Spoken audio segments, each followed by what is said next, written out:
आज हम सत्ता के बारे में अध्ययन करेंगे।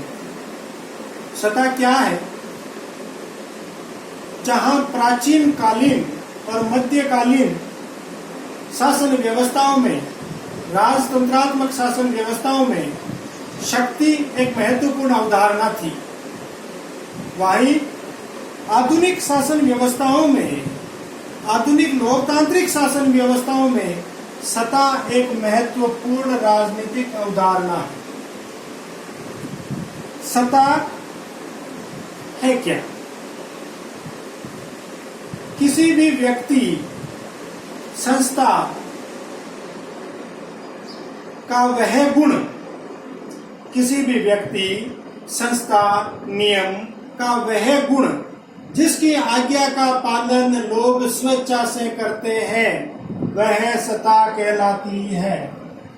किसी भी व्यक्ति, संस्था या नियम का वह गुण जिसके आदेश की पालना लोग स्वेच्छा से, अपनी इच्छा से करते हैं, वह सत्ता कहलाती है। सत्ता को हम दूसरे रूप में यूं समझ सकते हैं, शक्ति में वेदता मिल जाती है।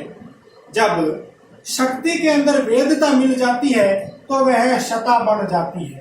वेदता का तात्पर्य यह है लोगों की सहमति। वेदता का तात्पर्य होता है लोगों की सहमति, लोगों की हाँ। शक्ति के अंदर जितनी लोगों की हाँ मिलेगी उतनी ही वो सत्ता बढ़ती जाएगी, वो सत्ता उतनी ही ज्यादा वेद होगी। हम कह सकते हैं शक्ति, राजनीति में शक्ति प्राप्त करने के लिए लोग चुनाव लड़ते हैं, और जब वो चुनाव लड़ते हैं जितने लोगों की ज्यादा उसे हाँ मिलती है उतनी वो वेद सत्ता बन जाती है, अर्थात वो सरकार बन जाती है।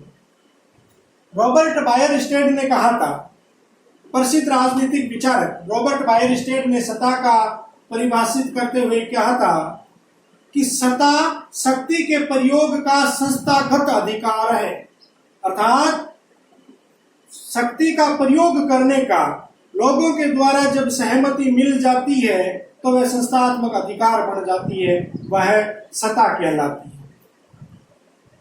सत्ता, हेनरी फयोल का कथन है कि सत्ता शक्ति का आदेश देने और उसका पालन कराने वाली शक्ति है।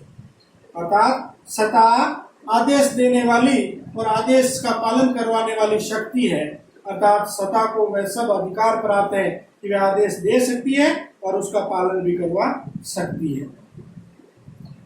सत्ता के प्रकार, प्रसिद्ध सामाजिक राजनीतिक विचारक, एकमात्र सामाजिक विचारक हुए थे जिसने राजनीति विज्ञान के अंदर अपने विचार दिए थे, वो थे मैक्स वेबर। मैक्स वेबर ने सत्ता के 3 प्रकार बताए कि सत्ता 3 प्रकार की होती है। हम इसको एक और उदाहरण से समझते हैं कि जब हमें किसी भी बलशाली व्यक्ति के कहने से कोई कार्य करते हैं, उसके दबाव में आकर के कोई कार्य करते हैं तो वह शक्ति होती है। लेकिन अगर हम अपनी मोटरसाइकिल लेके जा रहे हैं और चौराहे, बाजार में चौराहे के ऊपर ट्रैफिक पुलिस वाला हमें ये कहता है कि आपको 3 सवारी इसके ऊपर नहीं बैठना चाहिए, और हम उनके कहने की वो बात मानते हैं। वो क्यों मानते हैं? क्योंकि उसे हमने अधिकार दिया है, उसने हमें वेद माना है, वो हमारे लिए है, इसलिए वो सत्ता का अधिकार है, सत्ता का आदेश है और सत्ता के आदेश को हम मानते हैं। सत्ता के प्रकार, मैक्स वेबर ने सत्ता के 3 प्रकार बताए हैं। नंबर 1 परंपरागत सत्ता, नंबर 2 चमत्कारिक या करिश्माई सत्ता, और नंबर 3 कानूनी विवेकपूर्ण सत्ता। मैक्स वेबर ने कहा कि सत्ता 3 प्रकार की होती है। पहली सत्ता होती है परंपरागत सत्ता। परंपरागत सत्ता का आधार परंपराएं और इतिहास होता है, अर्थात इस सत्ता, परंपरागत सत्ता का आधार परंपराएं और इतिहास होता है, जिसके अनुसार परंपराओं से यह माना जाता है कि सत्ता का प्रयोग इनके द्वारा किया जाएगा। ऐतिहासिक प्रमाणिक तत्वों के आधार पर यह माना जाता है, ऐतिहासिक तत्वों के आधार पर यह माना जाता है कि इसकी सत्ता का प्रयोग इन लोगों के द्वारा किया जाएगा। इसके अंदर बुद्धि और तर्कशीलता का अभाव पाया जाता है, इसमें नहीं होती है। जैसे परिवार के अंदर मुखिया, हमेशा परिवार के अंदर मुखिया वही आदमी बनता है जो सबसे बड़ा बुजुर्ग होता है। अब उस बुजुर्ग, कई बार बुजुर्ग ऐसे होते हैं जो मानसिक रूप से भले विकसित हो, लेकिन समाज के अंदर उन लोगों की बात को प्राथमिकता से माना जाता है, क्योंकि समाज की सत्ता, परिवार की सत्ता हमेशा बुजुर्ग के हाथ में रहती है। अर्थात परंपरागत सत्ता जो परंपराएं और इतिहास पर आधारित होती है, जिसके अंदर कानून, जिसके अंदर तर्क का कमी पाई जाती है, विवेक की कमी पाई जाती है, ऐतिहासिक तत्वों के आधार पर यह माना जाता है, परंपराओं के आधार पर यह माना जाता है कि सत्ता का प्रयोग इनके द्वारा किया जाना चाहिए। एक राजा का बेटा ही राजा बनेगा, ये क्या है? ये परंपरागत सत्ता है। राजा का पुत्र राजा बनेगा, उसके अंदर भले राजा बनने के गुण हो या नहीं हो, लेकिन वो राजा का पुत्र है इसलिए वो राजा बनेगा। ये परंपरागत सत्ता का उदाहरण है। दूसरा है चमत्कारिक या करिश्माई सत्ता। चमत्कारिक या करिश्माई सत्ता किसी भी व्यक्ति के गुणों के आधार पर निर्भर करती है। ये सत्ता किसी भी व्यक्ति के गुणों के आधार पर, उसके व्यक्तित्व के आधार पर, उसके चारित्रिक गुणों के आधार पर जुड़ी हुई होती है। जिस व्यक्ति के अंदर ये सत्ता होती है, उस व्यक्ति के एक ही इशारे के ऊपर जनता बड़े से बड़ा त्याग करने के लिए तैयार हो जाती है। जैसे हमारे देश के प्रधानमंत्री लाल बहादुर शास्त्री हुआ करते थे, और लाल बहादुर शास्त्री जी ने यह कहा था कि जनता, हमारे देश के अंदर अन्न को बचाने के लिए प्रत्येक भारतीय को एक दिन का उपवास करना चाहिए, एक समय का भोजन नहीं करना चाहिए। और संपूर्ण भारत की जनता ने एक समय का भोजन करना बंद कर दिया था।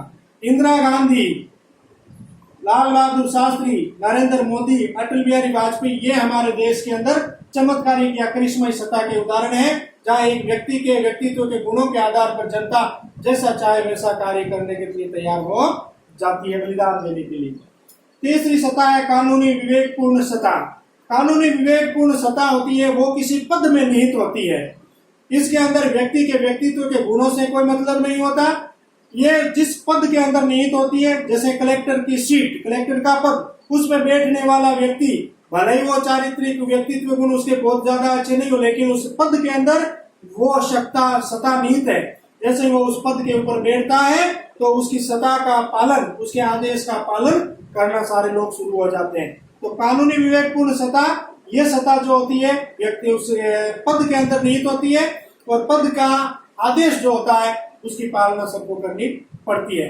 लेकिन अगर कानूनी विवेकपूर्ण सत्ता और चमत्कारिक सत्ता, ये दोनों सत्ताएं मिल जाती है तो सत्ता असीमित बन जाती है।